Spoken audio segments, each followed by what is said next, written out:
네, 그림으로 보는 과학 뉴스, 오늘 뉴스 짧게 소개해 드릴게요. 8월 30일이에요. 지난달 30일 날 동아사이언스에서 나온 그 뉴스고, 뉴스 제목은 일론 머스크는 왜 돼지 뇌에 생각 읽는 칩을 심었나? 예, 라는 뉴스입니다. 뉴스에 대해서 간단하게 소개해 드리면, 지난 8월 28일 뉴럴링크 본사가 캘리포니아에 있나 봐요. 네, 캘리포니아 샌프란시스코에 있는 본사에서 유튜브를 통해서 시연회를 하나 했어요. 어떤 시연회냐면 뉴럴링크에서 개발한 칩 이름은 링크 0.9라고 합니다. 그 링크 0.9를 뇌 속에 이식한 돼지 거트루드라는 이름의 돼지가 행동하는 거를 이렇게 시연을 한 거예요. 근데 이 뉴럴링크를 만든 사람이 누구냐 하면 그 유명한 스페이스X, 테슬라, 보링 컴퍼니는 인수했나? 뭐 하여튼 뭐 그리고 아이언맨의 어떤 실제 모델이라고도 얘기하고 있는 우리의 머스크 형님, 일론 머스크 형님이 만든 회사고, 예. 이 뉴럴링크는 실은 어떤 회사냐면 인간 뇌가 기계와 생각을 직접 주고받는 것을 목표로 한다고 합니다. 이런 뉴스입니다. 그래서 요 동영상, 시연 동영상을 뭐 다 조금씩 저희가 봤는데, 뭐 저는 되게 신기했던 게 그 거트루드가 그 코가 되게 신경이랑 연결이 되게 많이 돼 있대요, 뇌랑. 근데 음식을 갖다가 이렇게 손에 딱 주니까 킁킁 하면서 그걸 딱 먹는 순간에 컴퓨터 디스플레이에 이 뇌파 신호가 딱 이렇게 가시화되면서 예, 그러면서 비품이 막 들리는 거예요. 막 띠띠띠 뭐 이런 소리가 나는데 되게 신기하더라고요. 그리고 뉴럴링크사에 가가지고 제가 뭐 거기에 입사할 자격은 안 되기 때문에 뭐 다음에 여기 있다가 또 뉴럴링크 가는 거 아니에요? 네, 뭐 혹시 영상 떠가지고. 네, 저는 전공을 연료체를 했지만 머스크 형님 혹시 저를 뽑아주실 생각이 있으시면 언제든지 과학관으로 연락을 주시면 네. 과장님 몰래 연락 주시는 걸로. 저희 뭐 셋 다 갑니까? 네, 오늘 이 자리에 그래서 조춘익 전문가님 모셨는데 전공이 그 휴먼 컴퓨터 인터페이스 네네. HCI를 전공하셨습니다. 네. 예, 그래서 이 자리에 처음으로 모셨습니다. 박수. 네, 반갑습니다. 다시 들어가 말씀드리면 뉴럴링크사에 들어간 이 멋진 그림 이따가 뭐 제가 올리겠지만 이 그림을 보면은 여기 뭐 진짜 2000년 전에 하나님께서 하셨던 예수님이 뭐 복음서에 나오는 그런 단어들이에요. 뭔가 맹인, 농아인, 뭐 안진뱅이, 뭐 기억 장애가 있는 사람 이런 거에 대한 언급이 돼 있어요. 이걸 뭐 그냥 언급한 게 아니잖아요. 그러니까 이 회사가 뭘 해결하려고 하는지를 좀 보여주는 그런 이미지라서 되게 충격적이에요. 나 이 그림만 봐도. 그렇습니다. 오늘 이 자리에서 그래서 질문을 먼저 하나 드릴게요. 조춘익 전문가님께. 뇌칩이 이렇게 쓰이기 전 저희 같은 그냥 평범한 사람들은 도대체 외부에서 오는 자극을 어떤 단계를 거쳐서 인지를 하는지 그거를 알아야 뉴럴링크라는 곳에서 뇌를 갖고 무엇을 하려고 하는지 조금 이해하는데 더 도움이 되지 않을까 싶어가지고 간략하게 설명을 드리면 이제 자극을 받아서 사람이 자극을 받아서 행동하기까지의 단계가 있어요. 그래서 그 단계까지는 이제 여러 가설이 있고 이게 뭐 학술적으로 완벽하게 증명 안 됐기 때문에 가설의 수준을 하긴 하는데 이제 자극 있고 이거를 자극을 감각하고 이걸 자극을 감각한 걸 지각하고 인지한 다음에 의사결정을 통해서 행동으로 하는 단계로 이렇게 많이들 이렇게 말씀들을 하시고 이 자극은 말씀드린 것처럼 감각기관이 있어서 이 공간에 이 뭐 피부랄지 오감이라고 하죠. 오감. 눈이랄지 귀랄지 이런 오감 감각기관에 닿는 것들이 이제 자극이 오는 거죠. 자극이 오게 되면 오고 난 다음부터 사람이 이제 받아들이는 순간이 감각하는 거고 자극이 온 거 가지고 세게 왔다거나 뭐 밝다거나 시끄럽다거나 이런 것들 이제 감각하게 되고 감각이 왔다는 거가 뇌에 이어지는 것들이 지각에 대한 정의를 좀 말씀드리면 지각은 감각기관을 통해 들어온 정보를 기존 기억된 정보 등과 비교해서 그 의미를 찾아내는 과정이라고 이해하시면 될 것 같고 그 특징이라는 게 감각기관을 통해서 들어온 게 결국은 뇌로 들어오면은 양 박사님 이게 결국은 다 전기신호잖아요. 당연하죠. 그 전기신호인데 그게 뭐 청각적인 신호인지 시각적 신호인지 뭐 그런 것들도 구분을 좀 해야 될 거고 그다음에 시각을 통해서 들어왔는데 뭐 이게 뭐 먼 거리에 있는 어떤 정보인지, 뭐 가까이에 있는 정보인지, 뭐 이런 것들을 좀 판별해야 될 수도 있고, 소리도 마찬가지일 거고. 네. 그러니까 그런 거에 대한 걸 태어나면서부터 이렇게 머릿속에 계속 들어왔던 그런 기존 정보들과 비교해 가면서 그 정보의 형태를 좀 결정하는 그런 단계가 그럼 지각이라고 생각을 하면 되겠네요. 이제 그러면 이제 해석하는 것까지가 지각이다. 지각이다. 이 정보가 네. 어떤 것이실 것다. 라는 걸 해석해보는, 그죠? 거기까지가 지각이고. 지각이고. 그러면 이제 그 다음에 인지나 뭐 의사결정, 요 단계는 그럼 뭔가요?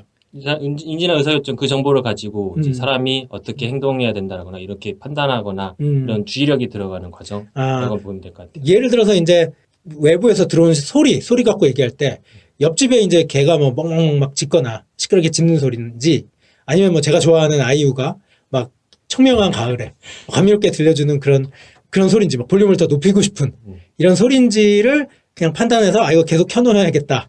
아니면 저 그렇죠. 옆집 개 좀 못 짖게 해야겠다. 집주인한테 달려가야겠다.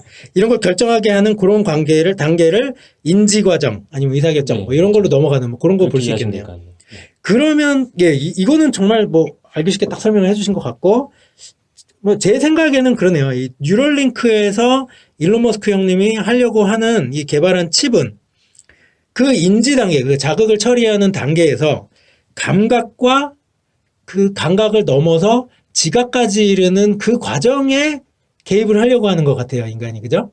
그렇게 보이네요. 그죠? 네. 실은 감각과 그것을 실제 어떤 정보로 지각해가는 그 과정이 어려운 사람, 감각기관이 지금 좀 작동을 안 하고 있는 그런 환자들이나 이런 분들을 대상으로 이 기술을 먼저 쓰려고 하는 게 아닐까 싶긴 하네요. 그러면 이런 게 실제 물리적으로 뇌 속에서 정보가 어떻게 전달되고 있는지를 한번 양혜정 박사님이 설명을 해주시면 너무 좋을 것 같습니다.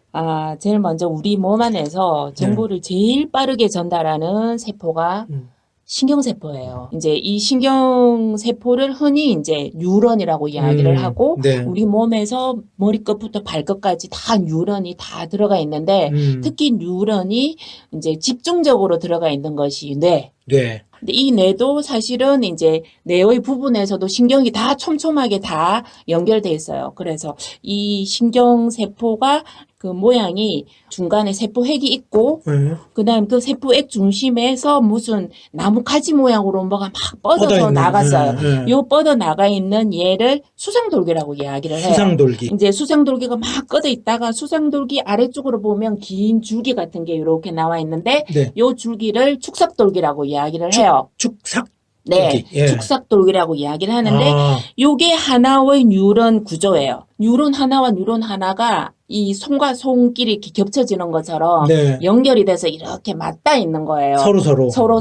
네. 그래서 앞에 이제 그 있었던 그 축삭돌기의 마지막 부분은 그 다음 뉴런의 그 수상돌기 있는 세포핵 처음하고 이렇게 연결돼서 있는 거예요. 머리와 꼬리가 다 붙어서 서로 있는 살살 것처럼. 붙어 있는 거예요. 이게 이제 무수히 연결돼 있는 거죠. 네. 네 부분에 쫙 연결이 돼 있는데, 네. 사실은 여기서 이제 자극이 가면 네. 요 그 수상돌기 끝부분이 사실은 세포기 때문에 네. 세포에 이제 그 이온들이 막 있잖아요. 네. 그러면 세포 질이 있고 세포 내부가 있고 세포 외부가 있는데, 그렇죠. 세포 내부에서는 K 플러스, 즉 그 칼륨 이온, 칼륨 이온이 막 또 있고. 화학이 나오나요? 네. 네. 생물은 화학하고 모든 집합체니까. 제가 제일 싫어했던 두 과목이 나오고 있습니다. 그 다음에 세포 외부로 나가면 나트륨 이온으로 이렇게 돼 있어요. 칼륨과 나트륨. 네, 자극을 받지 않았을 때. 음. 그래서 세포 안에서는 이제 칼륨 이온이 들어가 있고, 세포 바깥에는 나트륨 이온으로 이렇게 돼 있는데, 네. 자극이 이렇게 탁 주어지면 네. 칼륨 이온이 나가는 이온 통로와 네. 나트륨 이온이 나가는 이온 통로가 세포막에 다 들어가 있어요. 그래서 자극이 주어지면 나트륨 이온이 외부에서 안쪽으로 들어오고, 그 다음에 칼륨 이온은 안에서 바깥으로 나가는 거죠. 왜요? 자극이 주어지기 때문에. 자극이 주어지면 네. 세포막에 이런 구멍들이 열리는 거예요? 구멍에서 이온 채널이 열려져 버리는 거예요. 이온 채널이 열린다. 네, 채널이 열려서 나트륨 이온을 수송하는 이온 음. 채널인 나트륨 이온 채널이 열리면 밀도 차이에 의해서 그래서 요 나트륨 이온이 안쪽으로 들어오고 안에 있는 칼륨 이온은 바깥으로 바깥으로 나가니까 예. 이온 전이가 막 생기는 거예요. 네. 세포 막 안과 밖에 음. 전이차가 생기는 거예요. 어. 그래서 마치 전류가 흐르는 것처럼 짝짝짝짝짝짝 전달해서 나가는 거죠. 이제 요게 축삭돌기를 거쳐서 이제 축삭돌기 말단으로 가서 다음 신경인 뉴런 세포하고 이제 막 닿아 있잖아요. 네. 그때는 어쩌냐면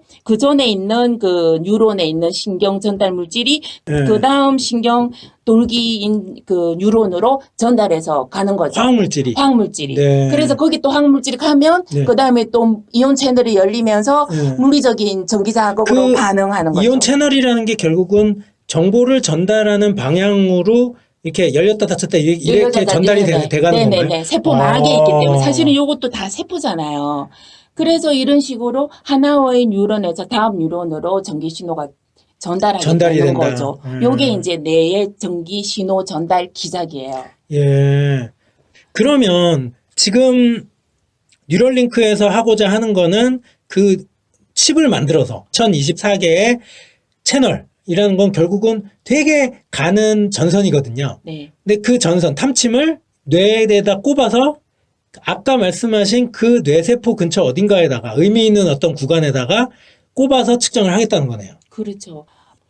그 뇌에서 그 어느 위치인가라고 할 때 네. 보통은 이제 뇌 회백질, 그러니까 뇌 외부 부분에 신경세포가 몰려 있기 때문에 네. 그 근처에 아주 짧은 거리에 넣는다고 이제 또 인터뷰에서도 했었어요. 그러니까 신경세포가 기능하는 신경세포의 많은 수가 외부에 있죠. 회백질. 회백질? 그러니까 바깥 부분? 바깥쪽 부분에 많이 몰려 있고, 그다음에 그 안쪽에는 수용하는 뭐 부분도 많고. 뉴럴링크가 그러면은 더 일을 하기 더 편해지는 거죠. 그렇죠. 깊이 그쵸. 더 깊이 멀리 안 진행이 들어가도 되고. 되니까. 외부 쪽에 있는 게 좋으니까. 예, 오늘 들어주신 애청자분들 너무 감사드리고 다음 시간에 또 찾아뵙겠습니다. 네, 반갑습니다.